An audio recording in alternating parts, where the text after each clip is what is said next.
So now, this is just a demonstration video. We got 5 volts at the supply. We're measuring it right there. This is an NPN bipolar junction transistor. I got it wired to stay off. If I move this 10K resistor over one spot, you'll see the green LED, or the red LED, lights up right there. It's not very bright because I got a 1000 ohm resistor, so we can apply more voltage. And this didn't want to go back in the slot. But in any case, we got collector on top, base in the middle, emitter at the bottom. That's the way that it should be wired. We are going to put it backwards.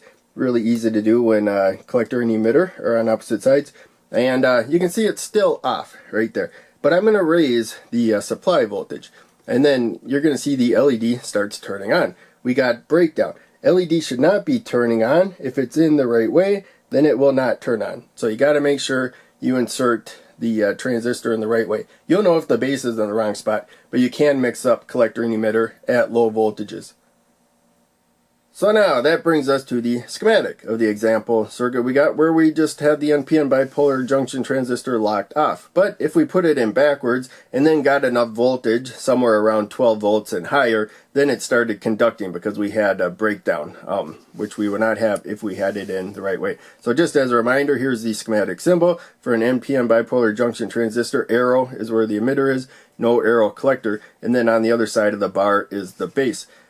Thing to remember though is different transistors have different pin layouts. Make sure you check the data sheet. But if it's 2N3904, you got the emitter, base, collector looking at the flat side. So it's really easy to accidentally turn it around and have collector there and emitter there. But like we saw in the circuit, if you put the emitter towards the more positive side right there, it breaks down to the base right there pretty easily right there.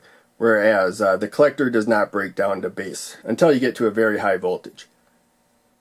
So now, here's some voltages. I pulled off the data sheet for the 2N3904. So we were looking at how when you wire it the right way, it's going to keep this LED off to, a relatively high voltage. But if you put it back, it doesn't take a ton of voltage before it's going to fail. It's going to start conducting right there. So when you look at the data sheet, here's one of the most important numbers.